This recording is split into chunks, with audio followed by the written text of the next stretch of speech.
मेरा है मन सुंदर। मैं जाके रेडी हो जाता हूँ, वरना काम के लिए लेट हो जाऊंगा। हाँ ठीक है, मैं चलता हूँ। नहार जी, आप ऐसे कैसे ऑफिस जा रहे हैं? आप तो पूरे भीग गए, चेंज कर लीजिए। और आपने अपना ऑफिस वाला बैग भी नहीं लिया। अब रूही को कैसे बताऊं कि वहाँ यूनिफॉर्म मिलता है?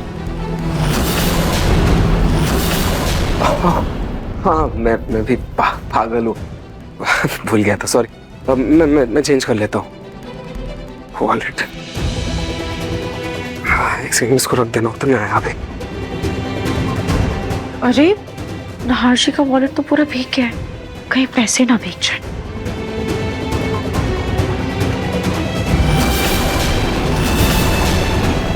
₹10। नहार जी के पर्स में सिर्फ ₹10 ही बचे हैं। लगता है उन्होंने कल घर का राशन का सामान लाने के लिए सारे पैसे खर्च कर दिए। कल मुझे थोड़े से पैसे दुकान से मिले थे, मैं काम करती हूँ, इसे नहार जी के पर्स में रख देती हूँ।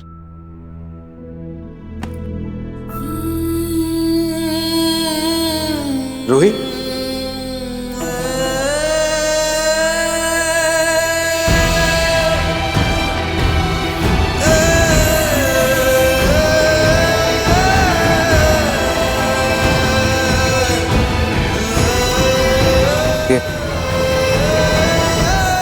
ये पैसे कहाँ से आए रूही? नहार जी, वो मैंने ना खाटू जी की मन्नत के लिए ना ये पैसे अपनी साड़ी के पल्लू में बांध कर रखे थे। तो जब मैंने आपके पर्स में पैसे नहीं देखे तो मैंने ये पैसे रख दिए। पर आप प्लीज अभी ये पैसे रख लीजिए, आपको काम आएंगे, क्योंकि महीने की तनख्वाह तो महीने के आखिर में ही आएगी ना। तब तक आप प्लीज ये पैसे अपने पास ही रखिए।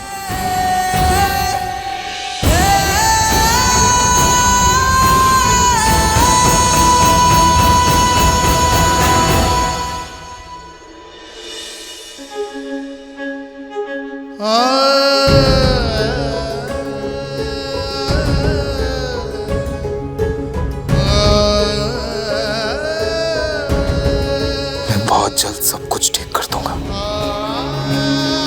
प्रॉमिस।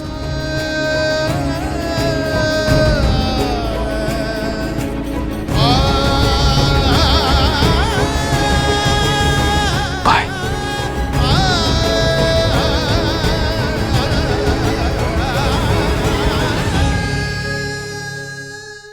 मैं भी जाकर थोड़ा सा पानी ले आती हूँ, बाहर से बर्तन धो लूंगी, सारे बर्तन गंदे हो गए। पर मैं भी पूरी गीली हो गई हूँ। एक काम करती हूँ, पहले कपड़े चेंज कर लेती हूँ, उसके बाद जाती हूँ। सुनो, आज पानी शाम को आएगा। अच्छा ठीक है, थैंक यू सुषमा जी। पानी तो शाम को आएगा, तो बचा हुआ काम भी मैं शाम को ही कर लूंगी। अब फिर फिलहाल मैं निकलती हूँ।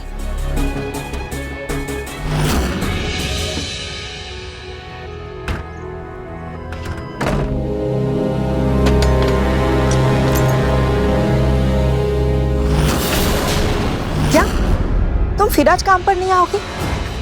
अरे तो पहले से बता के क्यों नहीं गई? हाँ, इतना सारा काम पड़ा है, कौन करेगा? हेलो हेलो, बात सुनो। हेलो,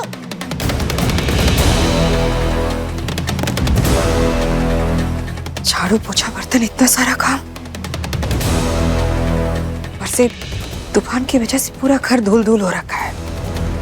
ये आजकल की नौकरानियां भी ना बहुत नखरे हो गए इनके। अरे बिना बताए कभी भी छुट्टी ले लेती हैं। सोनी जी, वो तो पहले भी छुट्टी ले लेती थी, लेकिन हाँ, तब समझ में नहीं आता था, क्योंकि तब आपने इस घर की बड़ी बहू को नौकरानी जो बना के रखा हुआ था। सोनी जी, रूही जब से इस घर में आई है ना, तब से शायद आपने किसी काम को हाथ नहीं लगाया, तभी आपको ज्यादा परेशानी लग रही है। अब पछताए होत क्या जब चिड़िया चुग गई खेत। ये तो आपको तब सोचना चाहिए था जब रूही पर आप फालतू के इल्जाम लगा रही थी।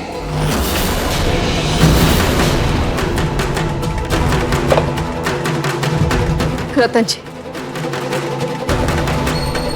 क्यों बात बात पर आप हर बार एक ही चीज सुना रहे हैं? नाहर के घर से जाने के बाद सौतेली माँ होने का एहसास क्यों दिला रहे हैं मुझे? क्या कहना चाहते हैं आप? मैं बुरी माँ हूँ? रतन जी, मैंने उन्हें जाने के लिए नहीं कहा था, इसमें मेरी कोई गलती नहीं है। सोनी जी, अगर नाहर की जगह समर घर छोड़कर गया होता ना, तब आप जमीन आसमान नहीं कर देती उसको ढूंढने के लिए। लेकिन नाहर के जाने पर आपको रत्ती भर भी कोई फर्क नहीं पड़ा। जी, मैं नाहर की सगी माँ नहीं हूं ना, इसलिए आपको बार बार मौका मिल रहा है मुझे गलत साबित करने का। लेकिन माँ जी भी तो वही थी ना, और वो तो नाहर की सगी दादी भी है। आप उन्हें कुछ क्यों नहीं कहते? सोनी,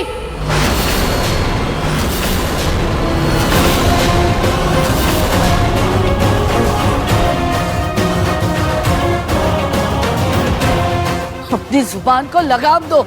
माफ कीजिएगा माँ जी, लेकिन मुझ पे गुस्सा दिखाने के बजाय इनसे कहिए ना मुझे ताने देना बंद करें।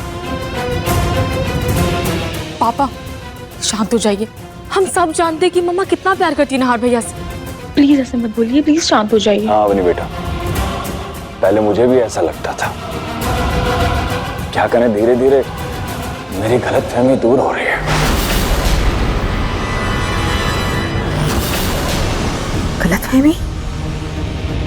गलतफहमी रतन जी? आपको मेरी ममता पे शक है? आपको क्या लगता है इतने सालों से मैं ढोंग कर रही हूँ, दिखावा कर रही हूँ? अच्छा, तो मैं गलत हूं तो ठीक है, मेरे सर पर हाथ रखकर कहिए कि आप समर और नाहर में कोई फर्क नहीं करती। आपका दिल एकदम साफ है।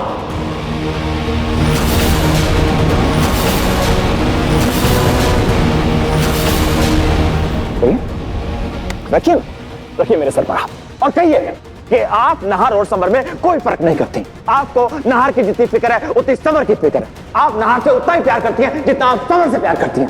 कहिए।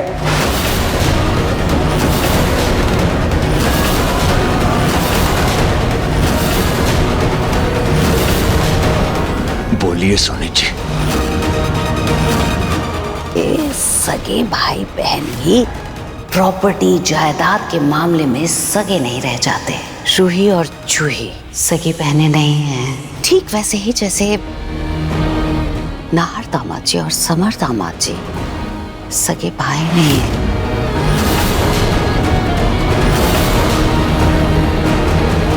ये सब कुछ करके मुझे ममता का सबूत नहीं देना रतन जी।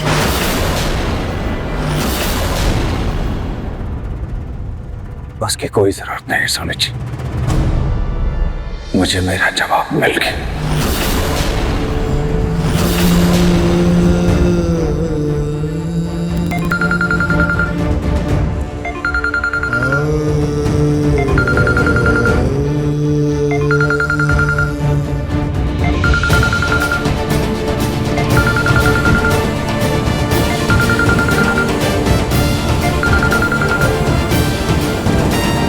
हाँ राठौर साहब। हाँ रतन जी, वो आपको माइनिंग में इन्वेस्ट करने के लिए एक बार यहाँ का काम देखना था ना?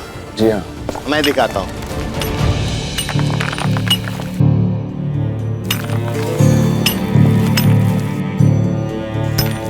देखिए राठौर साहब, कुछ क्लियर नहीं दिख रहा है। थोड़ा सा कैमरा आप लाइट की तरफ घुमाइए ना। ओके रतन जी।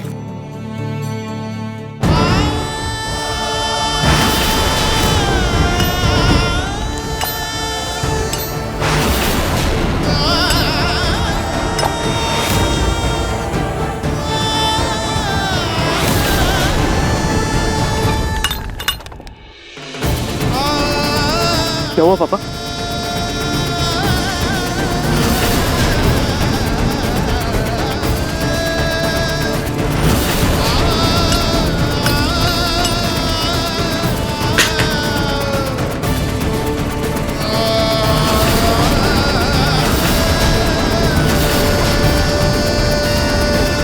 पापा रतन!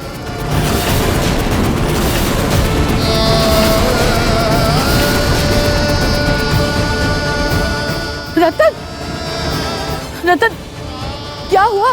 तुम ऐसे नीचे जमीन पर क्यों बैठ गए? महलों में रहने वाला मेरा बेटा, इस घर का लाडला, हर किसी की आंखों का तारा। उसकी माँ उसे जमीन पर पांव नहीं रखने देती थी। रतन, तुम नाहर के बारे में बात कर रहे हो? क्या हुआ मेरे नाहर को? समर बताओ ना। अरे चुप क्यों, बताओ क्या हुआ मेरे नाहर को? दादी, वो वीडियो कॉल में देखा कि नाहर भैया वाइन्स में मजदूरों का काम कर रहे हैं।